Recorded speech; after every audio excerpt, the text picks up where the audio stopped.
Chapter 146. Compared with the harmony and warmth of the Kyle family, the Gook family in Beeford City was in a tight and hot situation. As the new year was approaching, every family was busy preparing goods for celebration, while the Gook family was shrouded in dark clouds. They were not in the mood to prepare for anything, and they couldn't even afford any facilities. The stock price of the Gook family had been falling again and again, which had made them panic. Now, some authorities and departments were looking for them. It was said that they had received evidences to prove that the Gook family had not only bribed some officials but also involved in business crimes over the years. The relevant departments had already launched a comprehensive investigation. During this period, Bernard was not allowed to leave the country. As long as the evidence was true, Gook Corp would not only face the risks of closing down their company, but Bernard would also face imprisonment. From the Gook family's point of view, the reason why Gook Corp had fallen to such a state in such a short time was because Charlie had offended Leo Kyle of Rovio Corporation. Thinking of this, Bernard grabbed a stool and threw it at Charlie. He cursed angrily. "Bastard, why don't you go to hell?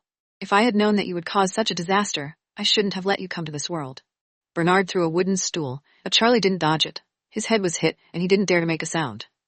"Why don't you say something?" Bernard lifted his leg and kicked him. "This crisis is caused by you, you useless thing." "Dad." Charlie clenched his fists and shouted in anger. "Who the fuck is your father? I don't know you, you bastard." Bernard was angry. He might be put into prison and Gook Corp was about to go bankrupt. He could not even control his own fate, so how could he care about Charlie? "Director Charlie, we got some sources. The evidence is from Daly's daughter, Christine Daly, who submitted it to the government." The secretary came to report in a hurry. "What? That bitch, Christine Daly?" Charlie's first reaction was to catch Christine Daly and teach her a good lesson to vent his anger. "Bernard, you bastard, look at what you've been doing all day long. What kind of person have you provoked?" Bernard's first reaction was to look at Charlie. If he wanted to blame, he would blame it on this useless thing. He did not just offend the wrong people, but also made friends with those who were not easy to deal with. Now that Gook Corp is in such a situation, do you have no guilt at all? Seeing that Gook Corp was about to drown, Charlie did not want to hold back any longer. He looked at Bernard and said, "If you did business properly these years, how would you be caught?" After saying those harsh words, he turned around and left. At this time, the person he wanted to seek revenge the most was not Leo Kyle from Rovio Corporation, but Christine Daly, the bitch. After going downstairs, he did not even drive his own car. He hailed for a taxi and went straight to the Daly house. At this time, Christine Daly just finished the call with Mr. Willis and sat in the room to work on her embroidery. This was something she had recently picked up when she was bored. After being betrayed by her father and Charlie, she could not calm down. Every night when it was quiet, that scene would always appear in her mind. She hated Karen Daly because Karen Daly was happier than her. Karen Daly had someone to look after her, even after experiencing those things. But Christine Daly herself was lonely. No one wanted to stand behind her and help her willingly. She hated Charlie even more. She hated him for giving her hopes and destroying all her hopes and dreams. She hated many people and those who made her lose her happiness. She swore in her heart that she would deal with all the people she hated sooner or later. But for now, all she could do was to wait for Mr. Willis's good news, and wait for Corp to completely fall. While waiting, she had to find something to distract her attention, so she bought some embroidery crafts to work on. She was doing embroidery and the closed door was pushed open from the outside. Then, Charlie appeared in front of her angrily. Charlie did not hesitate at all. He stepped forward, grabbed Christine Daly's hair, and then threw her on the ground. Then, he kicked at Christine Daly's abdomen and cursed, "Bitch, do you not want to live anymore?" The pain in her stomach made Christine Daly curl into a ball. She opened her mouth and wanted to speak, but she couldn't make a sound at all. Charlie walked over and sat on top of her. He waved his hand and slapped Christine Daly twice. Several marks immediately appeared on Christine Daly's fair face, and blood flowed from the corners of her mouth. "If I don't kill you today, I wouldn't live at all." Charlie waved his hand and slapped her, repeating it more than 10 times. He was going to vent all his anger from Bernard on Christine Daly. He cursed while beating her. "You damn woman. You've lived in the Gook family for so many years and spent so much money. How dare you betray us?" "Charlie?" Christine Daly was dizzy. After a long time, she shouted Charlie's name. "How dare you call my name?" Charlie pulled Christine Daly's hair with one hand and slapped her several times with the other hand. He was so angry that slapping her was not enough. He grabbed Christine Daly's hair and slammed her head against the wooden edge of the bed. Christine Daly only felt that there was a white light flashing in front of her, as if the sky and earth were spinning.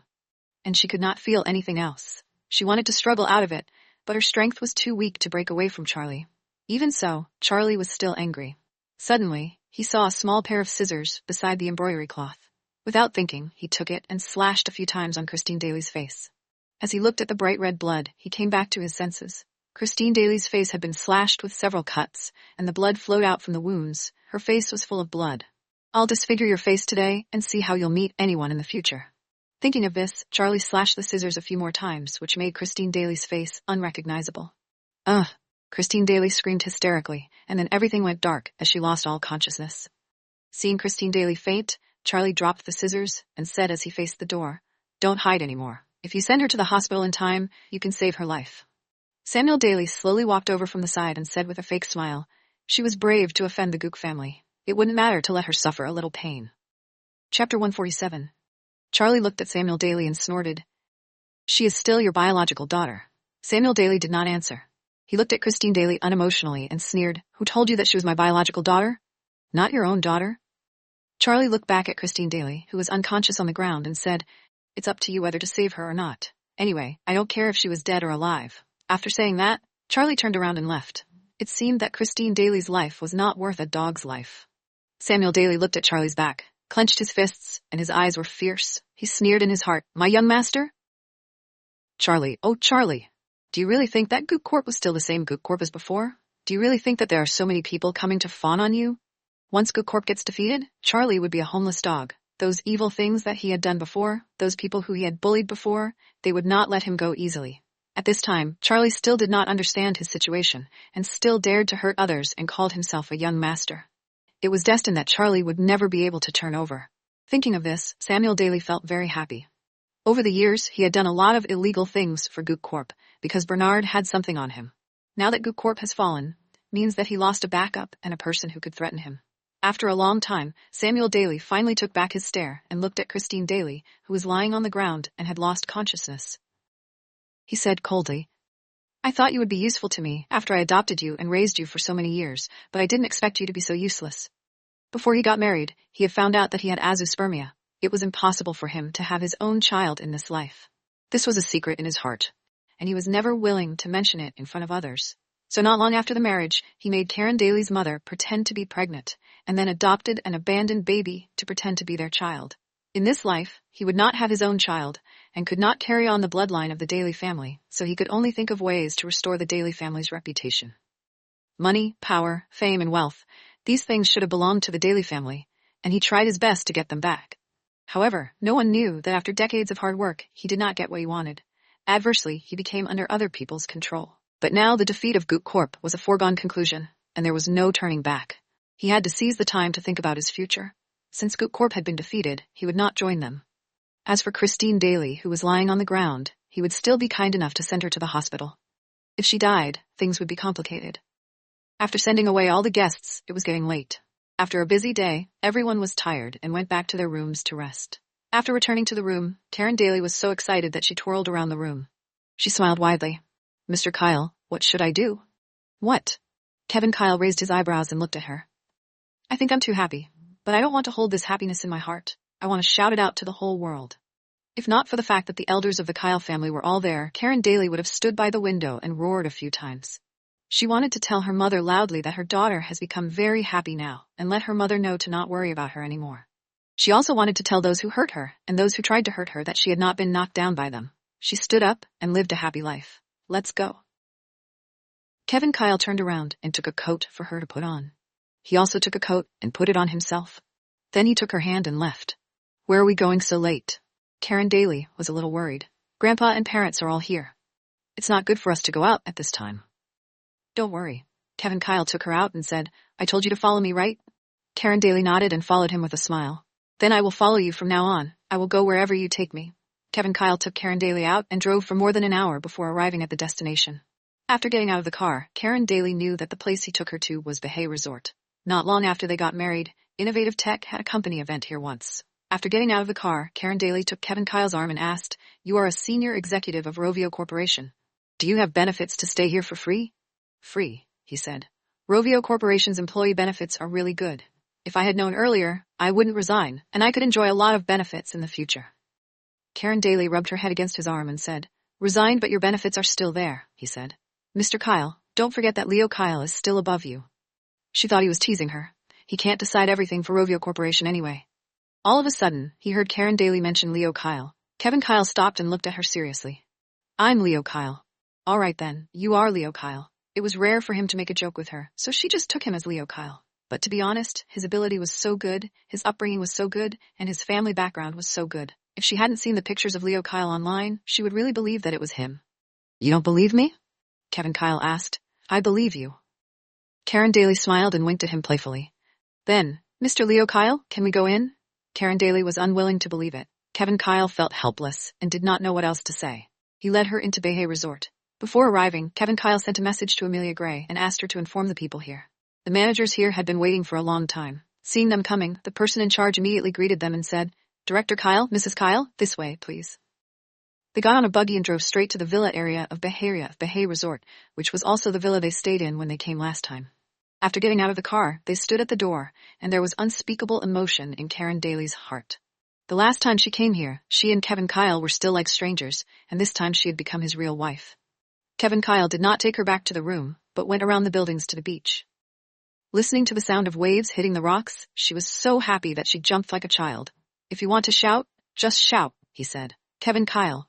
She looked at him and suddenly could not speak. It turned out that he drove for more than an hour and took her out in the middle of the night just because she said that she wanted to shout loudly. Huh? He looked at her with his eyes that were so gentle that it made one's heart ripple. Thank you. Thank you for treating her so well. Thank you for making her so happy. For what? He rubbed her head and said, It's windy at night. Just say what you want to say and go back to rest early. Chapter 148.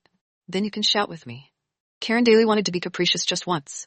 She wanted him to be a silly couple with her. Kevin Kyle frowned and said nothing. She wanted him to shout at the sea. He was definitely not willing to do such a childish thing. Karen Daly grabbed his arm and shook it. You don't want to? Kevin Kyle's face darkened, and he remained silent. Okay then, I won't force you. Karen Daly knew Kevin Kyle more than she knows. It was okay for her to do this kind of thing herself then. It was better for him to maintain the image of a cool CEO. Then I'm going to shout, she added. Kevin Kyle nodded. I might destroy my image when I shout. Will you be scared? She asked again. No. He was finally willing to speak. Karen Daly smiled with satisfaction. That's right. I don't know what you want to express until you speak. Kevin Kyle's face darkened again. She was worried that if she teased him again, he would turn around and leave, so Karen Daly had to stop. She cleared her throat, placed her hands beside her mouth, faced the sea and shouted, Mom, can you hear me? I met a very good man. He loves me a lot. His family accept me too. I'm now so happy. Because she was too happy, Karen Daly was completely liberated. After shouting, it had an echo. Kevin Kyle laughed out. Hearing his laughter, Karen Daly turned around and glared at him. You are not allowed to laugh at me. Kevin Kyle nodded. Karen Daly turned her head and shouted again. Mom, don't worry. I will treat Kevin well too, and I will try my best to make him happy. I will protect him and no one is allowed to bully him. I will also have many babies with him.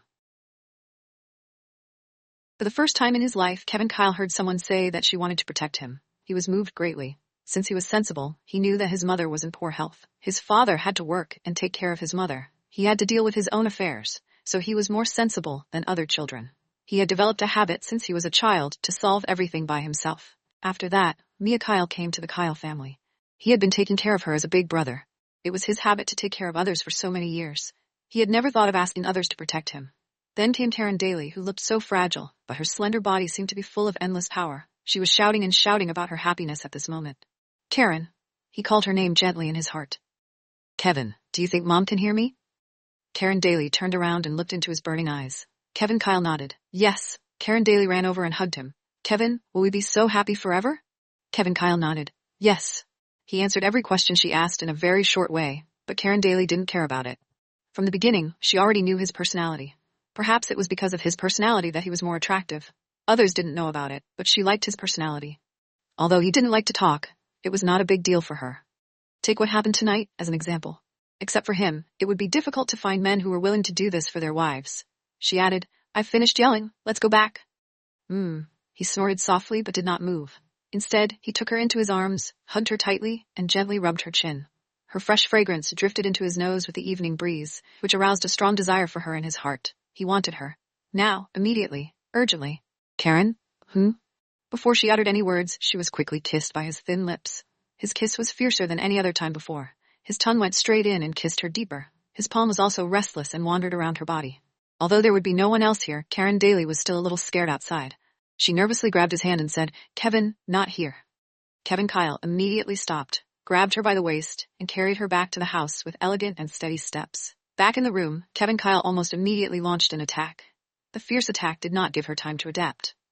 Although his attack was fierce and powerful, Karen was not afraid at all. She was not afraid, but she was very happy because this was the first time he took the initiative to ignite the fire, which made her understand that she was also attractive to him.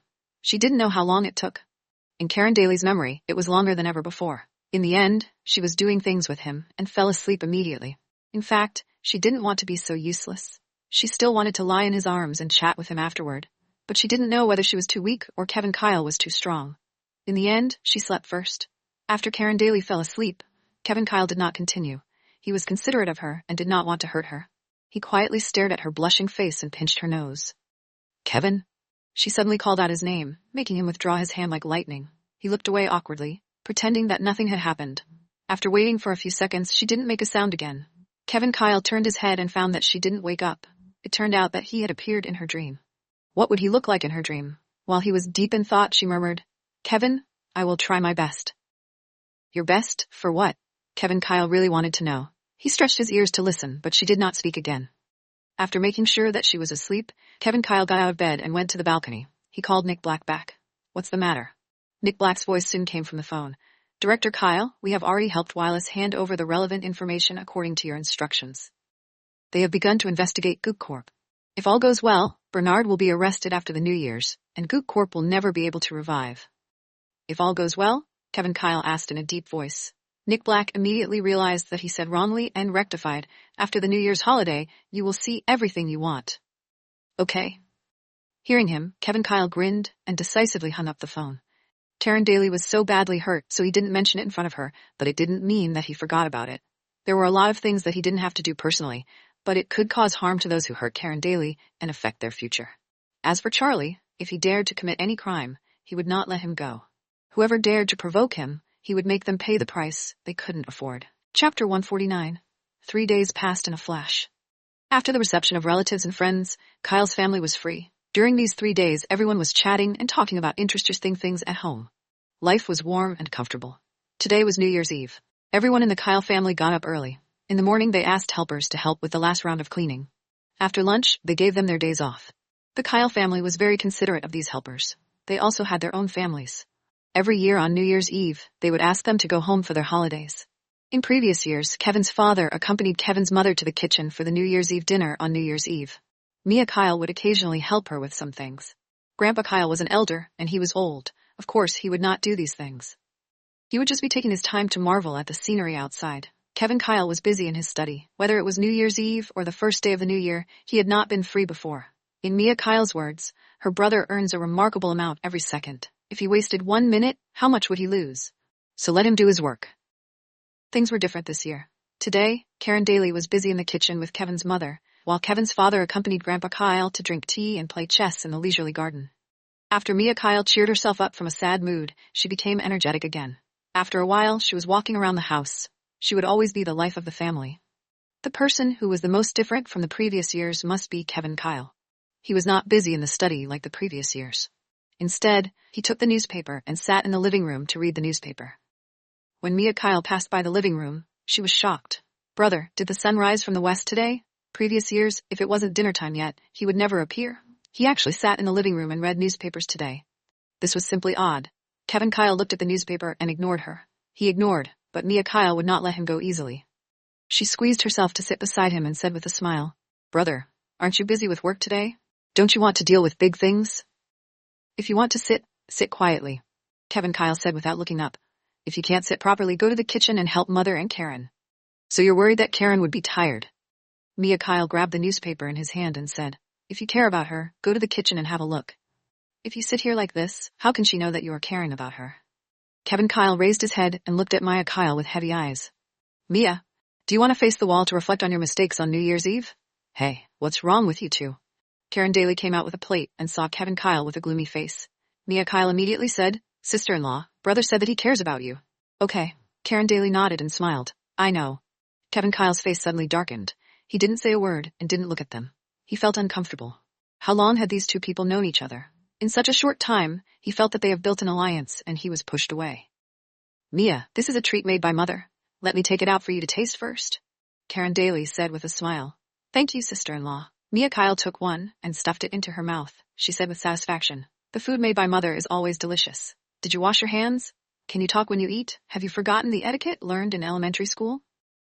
Kevin Kyle looked serious. Karen Daly had never seen him like this before. When she looked at him, there was some inquiry in his eyes. It turned out that he can also be fierce. It's not entirely ruthlessly fierce, but just an elder brother educating his younger sister. Mia Kyle pouted, got up, and ran. I don't want to play with you, emotionless guy. I'll play chess with Grandpa and Father. Mia Kyle ran away, leaving only Kevin Kyle and Karen Daly in the hall. Kevin Kyle flipped open the newspaper again and read it attentively. Karen Daly sat down beside him and picked up a treat. Do you want to eat? Kevin Kyle opened his mouth to bite it, but Karen Daly suddenly withdrew her hand. She said, Do you still want to be angry? Kevin Kyle frowned. I'm not angry. He just felt uncomfortable, as if she had a better relationship with Mia Kyle than with him. Karen Daly smiled gently and asked, You just don't want to admit that you care for me? Kevin Kyle frowned even more. No. Karen Daly moved closer to him and said gently, Kevin, it's a very happy thing for me to be able to accompany my mother to cook for our family. On New Year's Eve, it was the time for a family reunion. Many families would have a reunion dinner on this day. In fact, the meal was not important, but enjoying the good time of a family gathering together. It was boring and insincere for helpers to prepare dinner, so Kevin's mother would cook for her family every year. It was not about the meal, but love. After the reunion dinner, the family sat around and watched some television while they stayed up through the night. Most people were also like this, so calm and warm, which is actually a kind of happiness. As long as you are happy, he said. Let's eat. Karen Daly picked up a treat and fed it to him. After he swallowed, she added, I didn't wash my hands either. Knowing that he was a clean freak, she deliberately said so. After speaking, she ran away. Then she looked back at him and saw that his face was mad. She added, I'm just teasing you. Don't be angry, Mr. Kyle. Kevin Kyle's face darkened again, and he didn't even look at her. But when she left, he smiled under his breath. On the day of reunion dinner, the Kyle family would break the rule of not chatting at the dinner table. They sat together and chatted together, happy and warm. After dinner, Karen Daly knew that Kevin's mother was in poor health, so she took the responsibility of cleaning up. How could Kevin Kyle let his wife do it alone? He also took the initiative to help. One was washing the dishes, and another one drying them. Karen Daly looked at him and said, You haven't done these things at home before, have you? Kevin Kyle shook his head. No. I'm so happy. She felt so lucky. He got out of his comfort zone for her when they lived together. After packing up, there were shows on the screen. The family sat together to watch some shows while chatting with each other. For example, they discussed the plot, the actors, common topics when you were watching shows. When the firecrackers lit up, Mia Kyle immediately approached Grandpa Kyle and said, Grandpa, I wish you good health. The longer you live, the younger you are. Grandpa Kyle smiled and gave a small gift to Mia. Come, I also hope that our Mia will become more and more beautiful and sensible. Thank you, Grandpa. Mia Kyle took the gift and kissed him again. Chapter 150. Amidst the laughter, Kevin Kyle and Karen Daly received a gift from their elders too. Karen Daly also gave the gifts she had prepared beforehand to everyone. The elders and Mia Kyle expressed that they liked them very much. After all, Grandpa Kyle was old, so it was a blessing for him to live this long and healthy. After receiving the gift, he asked Kevin Kyle to walk him back to his room first. Kevin's mother took Karen Daly's hand and said a few words, and then went back to the room with Kevin's father to rest. As soon as the elders left, Mia Kyle's face darkened instantly. She laid on the sofa and looked in a daze. Mia, what's wrong? Karen Daly wanted to go upstairs, but when she saw that Mia Kyle looked off, she stopped and asked with concern. Sister-in-law? Mia Kyle raised her head, sighed, and said, Do you think that if you like someone, you should wait for him to like you, or should you take the initiative? Karen Daly sat down beside Mia Kyle. She thought for a moment and said, In my opinion, if you like, you should pursue boldly. If you don't pursue, what if he feels the same for you? Then you will miss it. In Karen Daly's view, people like Kevin Kyle would never take the initiative to chase after girls. In life, if she didn't take the initiative and waited for him to take the initiative, they probably hadn't become husband and wife yet. So I should take the initiative. Mia Kyle murmured. Does Mia have someone she likes? Karen Daly asked again. Mia Kyle blinked her eyes and put away the tears in her eyes. Then she said, Yes, I like a very annoying man. A man who didn't want to pick up her calls and see her, who was really annoying. She had never been annoyed at a person so much. Tonight, she called him again. It was his private phone, but it was his subordinate who answered the phone. She asked the man to answer the phone. The man obviously paused for a while and then said to her, Chief Officer is busy with official business and has no time. He also said that you do not call him all the time in the future. She knew he must be there and could even hear her voice, but he just didn't want to talk to her. Mia Kyle couldn't figure it out. Before this, she was considered a minor by him. He would answer every phone call and tell her many interesting things in the army. He spent the New Year's holiday in Beaufort City last year. He rushed to Chatterton Town from Beaufort City and gave her a big gift. When he saw her, he pulled her closer to his chest and said, Mia, you seem to have grown taller, reaching my chin. If you continue to grow, are you going to grow taller than me? She nestled in his arms and said, Neil Brown, I'm going to be an adult soon, so I won't grow taller. You don't have to worry. He rubbed her head with a smile. It's not good for a girl to grow taller. Later on, no man will marry you. You already know, Neil Brown, I have been dreaming of marrying you since I was a child.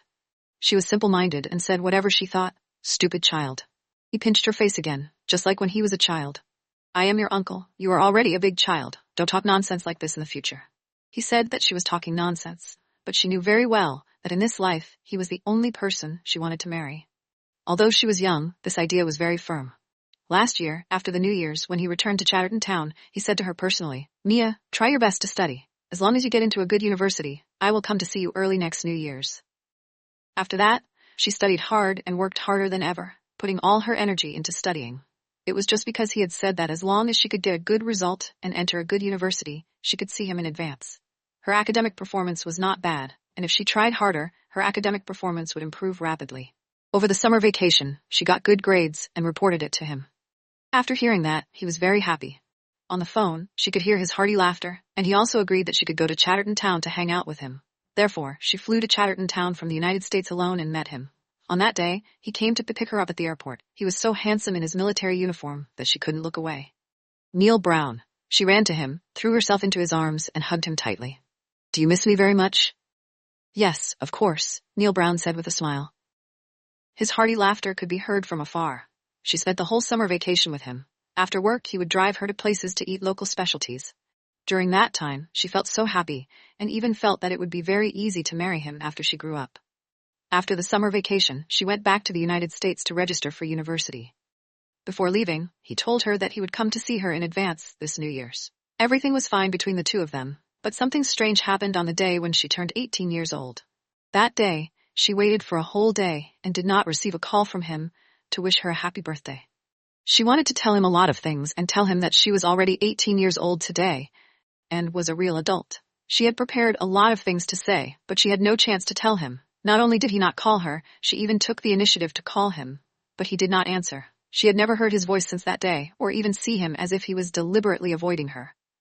Your brother is also annoying sometimes. Karen Daly rubbed Mia Kyle's head and said, Some men may be slow with their actions and words, but as long as he has you in his heart, that's all that matters.